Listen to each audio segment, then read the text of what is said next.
한동안 국내외 여론에서는 우리의 국산 전투기 KF-21 보라매의 함재기형인 KF-21 네이비를 얼마 전 2021 MADX에서 공개된 현대중공업의 CVX의 함재기로 쓰는 것이 어떨까 하는 논의가 끊이지 않았는데요. 그런데 이것이 단순히 검토 수준의 이야기가 아니라 실제로 이뤄질 가능성이 높아지고 있는 것 같습니다.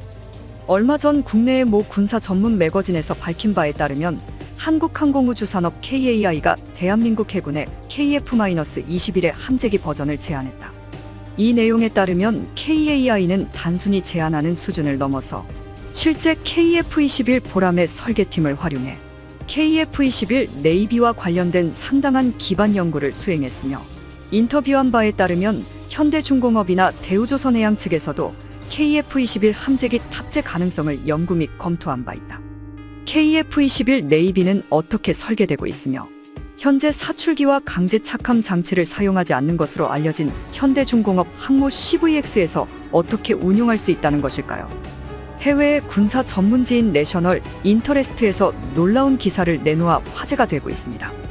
MADX에서 소개된 현대중공업 CVX를 STOBAR 방식으로 개조하면 KF-21 네이비를 함재기로 운용할 수 있다는 내용인데요. 원래 한국형 항공모함의 함재기로 고려되었던 F-35B가 여러 면에서 문제가 되고 있는 지금 정말로 KF-21을 함재기로 운용할 수 있게 된다면 앞으로 우리 해군에서도 강력한 항공모함이 나오게 될지도 모를 일입니다. 어떻게 그것이 가능할까요? 지금부터 알아보겠습니다. 국가전략TV 구독과 알림 설정 진심으로 감사드립니다. 최근 실전에서 문제점을 여실히 드러낸 F-35B. 지난해 10월 국정감사 이후 KAI에서 KF-21 네이비를 한국형 항공모함 CVX의 함재기로 제안하고 있다는 말이 여기저기서 나왔습니다. 갑자기 KF-21 네이비가 F-35B 대신 CVX의 함재기로 검토되고 있는 이유는 F-35B의 엄청난 가격 폭등과 무장 부족 문제, 떨어지는 가동률 등 여러 가지 문제 때문이었는데요. 얼마 전 6월 23일 영국의 퀸 엘리자베스급 항공모함의 F-35B가 첫 실전 활동을 했습니다. 여기서 역시나 그동안 우려해왔던 F-35B의 문제가 무엇인지 적나라하게 드러나고 말았는데요. 이날 퀸 엘리자베스 항모에서 날아오른 F-35B는 중동 상공에서 이슬람 모 국가에 대한 전투 임무를 수행했는데요. 그런데 자세히 보면 윙팁 부분에 AIM-9 사이드 와인더 열추적 단거리 미사일을 달고 있습니다.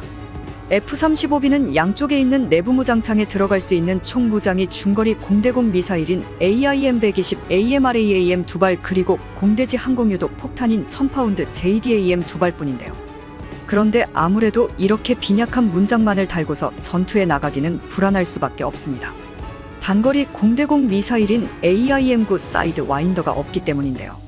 최근 전자전 시스템이 발달하면서 중거리 공대공 미사일인 AIM-120 AMRAAM이 이에 취약하다는 것이 밝혀지고 있기도 하고, 이 때문인지 모르지만 미국의 로키드 마틴에서는 차세대 공대공 미사일인 AIM-260 JATM을 개발하고 있습니다. 사실 AIM-120 AMRAAM이 아무리 정확하다고 해도 전장에서는 수많은 변수가 있기 때문에 달랑 이 무장만 가지고 전투에 나가기는 부담스럽습니다. 원거리 공대공 전투인 BVR전이 핵심이 되는 F-35와 F-22를 운용하는 미국에서도 이 변수를 무시할 수 없기에 레드 플래그 같은 훈련에서 기총만을 무장한 채 굳이 스텔스기들을 위험한 상황에 몰아넣고 훈련을 하는 것일 텐데요. 오죽 불안했으면 이번에 영국의 퀸 엘리자베스급 항모에서 발진하는 F-35B들은 이렇게 하면 스텔스 성능을 발휘할 수 없다는 것을 알면서도 외부 무장으로 윙팁의 단거리 열추적 미사일인 사이트 와인더 미사일을 장착한 채 출격했습니다. 이런 상황에 우리 항공모함의 함재기로 F-35B를 쓰는 것은 아무래도 불안할 수밖에 없습니다. 이제까지 쭉 언급되어 왔던 가동률 문제 외에도 F-35B는 스텔스 전투기이기에 일반 함재기와 달리 일정 공간을 두고 주기해야 한다는 점이 문제로 지적되기도 하는데요. 이 대안으로 생각해 볼 수 있는 것이 바로 사출기와 강제 착함 장치를 이용하는 CATOBAR 방식의 항모, 그리고 F-35C나 KF-21 네이비였습니다. 하지만 CATOBAR 방식의 항모에서 함재기들을 발진시키는 사출기는 엄청난 동력원을 필요로 하기에 원자로가 필요해지고, 이럴 경우 발생하는 핵폐기물 처리 문제 등이 발목을 잡을 수 있는데요. 물론 얼마 전에 삼성중공업과 한국원자력연구원이 함께 선박용 4세대 토륨 원자로를 개발하겠다고 했지만 문제는 시간입니다. 한국형 항모 CVX는 적어도 3에서 4년 후에 건조되는 것을 목표로 삼고 있는데 그때까지 새로운 4세대 원자로를 안정화시킬 수 있을지 의문이기 때문이죠. 거기에다 세계 최고의 실전 경험을 가지고 있는 미 해군조차 그 수많은 세월 동안 수 없는 손실을 겪어가며 익혀온 사출기 항모의 노하우를 단시간에 우리 것으로 만들 수 있을지에 대한 문제도 남아 있습니다. 이렇게 할 경우 비용 또한 애초에 제시된 CVX의 예상과는 비교도 할 수 없을 정도로 높아지게 되는 데의 점 또한 문제가 될 것으로 보이는데요. 하지만 지난 시간에 보여드렸다시피 이번 MADEX에서 나온 현대중공업의 항공모함 CVX는 개조를 통해 STOVL 방식이 아닌 STOVAR 방식으로 변경할 수 있습니다.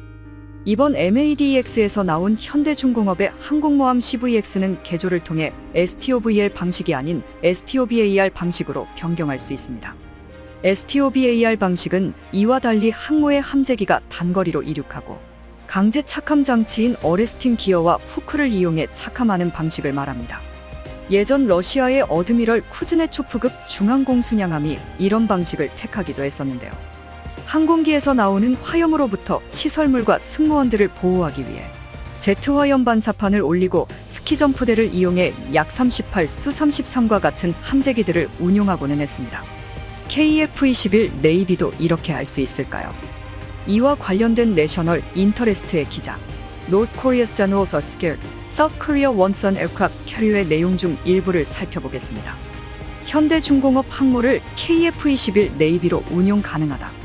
이 기사의 내용을 통해 현대중공업의 CVX가 STOVAR 형식은 물론 추후 CATIOVAR 방식으로의 전환까지 염두에 둔 확장성이 높은 항모라는 것을 알 수 있는데요.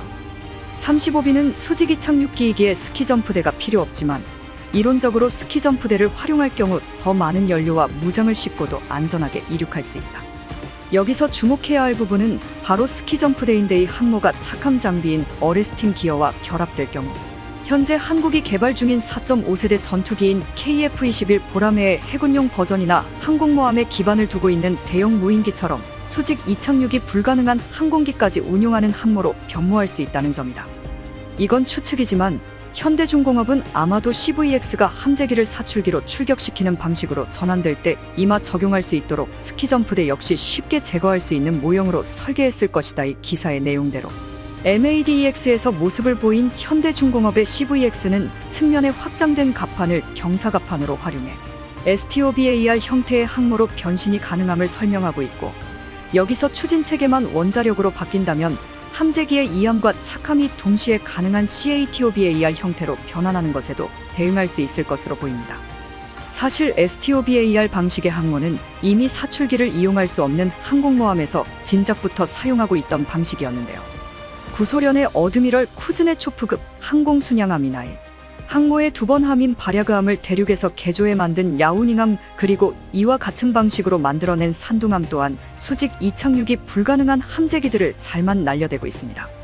어쩌면 지금과 같은 상황에서 우리 한국이 운용할 수 있는 최선의 항모는 STOVAR 방식의 현대중공업 CVX가 될지도 모르겠는데요.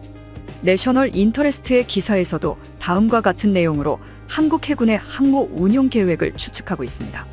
어쩌면 대한민국 해군은 수직이 착륙기만 탑재할 수 있는 상륙강습함 항모라는 틀을 벗어나 뛰어난 고성능 제트 전투기를 운용하는 항모를 추구할 가능성도 있다. 대한민국 해군이 제작한 홍보 영상들을 살펴보면 한국은 아직 사출기가 장착된 항공모함을 포기하지 않았음을 암시하고 있지만 지금 현재로서는 수직이 착륙기를 탑재한 항모부터 시작하려는 계획인 것으로 보인다. 여러분은 어떻게 생각하시나요? 현대중공업 CVX의 또 다른 가능성과 문제점들이 기사에서는 한국의 항공모함이 할 수 있는 또 다른 역할들에 대해서도 서술하고 있습니다. 한국의 CVX 항공모함은 지상 공군기지에서 전투기들을 출격시키는 것에 비하면 출격 횟수가 떨어질 수밖에 없지만 특수부대가 탑승한 헬기를 효과적으로 침투시키는 수단이 될 수 있다는 것인데요. 이 헬기들을 호위하는 전투기들이 북쪽 동네의 해안 경로를 따라 함께 이동함으로써 작전 수행에 상당한 이점을 줄 수 있다는 이야기입니다. 또한 바다의 항모가 바다에서 대공망을 형성함과 동시에 무인기를 운용하거나 지휘 및 통제 본부의 역할을 할 수도 있음을 말하고 있습니다. 또한 활주로가 파괴당할 경우 지상의 공군기지에서는 전투기들이 출격할 수 없지만 바다에서 이동하는 항모와 함재기들은 북쪽의 탄도미사일 공격에도 안전할 수 있다고 말합니다. 물론 최악의 경우 항모는 침몰해버릴 수도 있기에 북쪽의 수많은 잠수함과 폭내 대함 미사일로 무장한 소형 보트들의 공격으로부터 보호하기 위한 강력한 호위 함대가 필요하다는 것을 말하는 것 또한 잊지 않고 있는데요. 현대중공업의 CVX는 스텔스 형상으로 제작된 2개의 아일랜드를 가지고 있어 적의 레이더에 탐지되는 거리와 공격 범위를 감소시키지만 다른 문제가 있음을 지적하기도 합니다.